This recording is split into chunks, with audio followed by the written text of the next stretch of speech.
Imagine being 12 years old, trapped in a world of fear and violence. This was the reality for a young boy named Gregory Kingsley.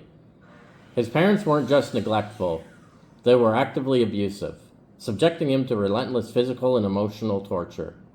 He endured daily beatings that left him bruised and broken, his body a map of his parents' cruelty.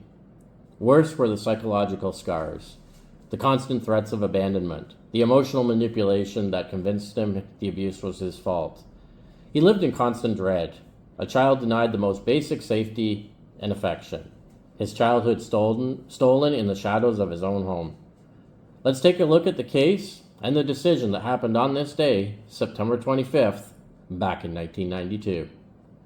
Gregory wasn't just suffering, he was trapped by the very system meant to protect him.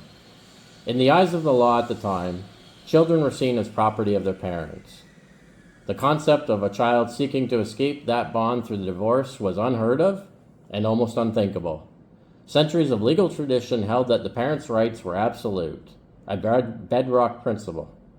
Seeking to sever that bond was not just legally unprecedented, it was culturally shocking. But Gregory wasn't just another abused child. He was determined to break free from this nightmare, to find safety where his own parents couldn't reach him. His courage sparked an unprecedented legal battle. He filed a lawsuit against his parents, demanding not just temporary protection, but the ultimate freedom, the right to divorce them and live with his foster parents. They were the only people that had shown him kindness and stability. This wasn't a simple custody dispute. It was a radical assertion of a child's fundamental right to safety and well-being. His lawyers argued that the traditional viewpoint of parents' rights had to be overwritten by the paramount right of the child to exist without abuse. They framed it not as a legal case, but as a moral imperative. The courtroom became a stage for the extraordinary drama.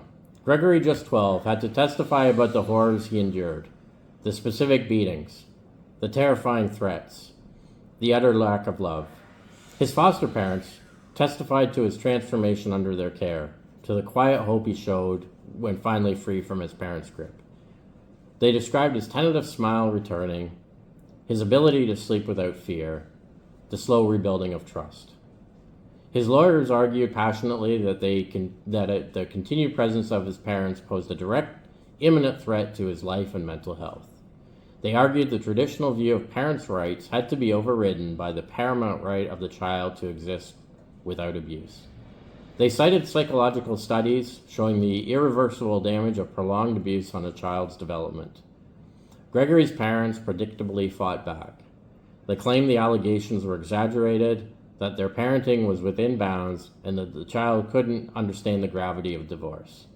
They fought to maintain control, portraying themselves as loving parents, defending their family against an overzealous system. They argued that granting the divorce would set a dangerous legal precedent, undermining the family unit. The judge presiding over this landmark case, Judge William Goodwin, faced a decision with no precedent. He had to weigh the centuries of legal tradition, the sanctity of the family unit, the near absolute power of the parents, against the undeniable evidence before him. A child whose very survival seemed at stake if returned to his parents. He had to consider the psychological evaluations confirming the severe trauma and the high risk of future harm. He had to confront the uncomfortable truth that the legal system, designed to protect families, was in this instance actively endangering a child. After careful consideration, Judge Goodwin made a groundbreaking ruling. He declared that the best interests of the child were the paramount concern. He granted Gregory Kingsley's request. The ruling was huge. For the first time in U.S. history, a child was legally granted a divorce from their parents. It wasn't just a legal victory, it was a seismic shift in how the rights of child abuse was viewed. The court recognized that the bond of a parent and a child, when poisoned by abuse, could be severed for their own child's protection. It established a powerful precedent. A child's right to safety could override parental rights. The decision sent shockwaves through the legal community and beyond, forcing a reevaluation of how society protected its most vulnerable. In the aftermath of the historic decision, Gregory Kingsley chose to leave the shadow of his past behind. He legally changed his name. He became Sean Russ. This wasn't just a name change, it was a rebirth, a conscious rejection of the identity imposed by his abusers. He stepped into his new life with his foster parents, the family he had fought so desperately to be with. Sean Russ wasn't just escaping an abusive household, he was reclaiming his childhood, his safety, and his right to be a child. He began the long journey of healing, surrounded by people who loved him for who he was, not who his parents had tried to break him into. Gregory Kingsley's case, known as Kingsley versus Kingsley, became a landmark in child welfare law.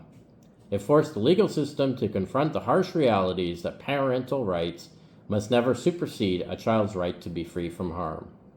It gave hope to countless other abused children that the law could be a tool for liberation, not just a barrier. It paved the way for more courts to prioritize a child's safety over parental rights in extreme cases.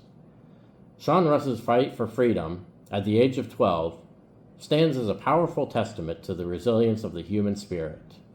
It showed that even the youngest voice, when backed by courage and justice, can challenge centuries of tradition and redefine what protection means for a child. His story is a stark reminder that sometimes the bravest thing a child can do is ask for the right to be a child, free from fear. Sean Russ's life became a symbol of that hard-won freedom, a freedom earned through a fight that changed the law and offered hope to countless others trapped in silence. Thanks for watching today. This is the daily Pastcast. Every day, we have an in-depth story of what happened on this day in history. Please subscribe and like what you watched, and we'll see you again tomorrow on September 26th.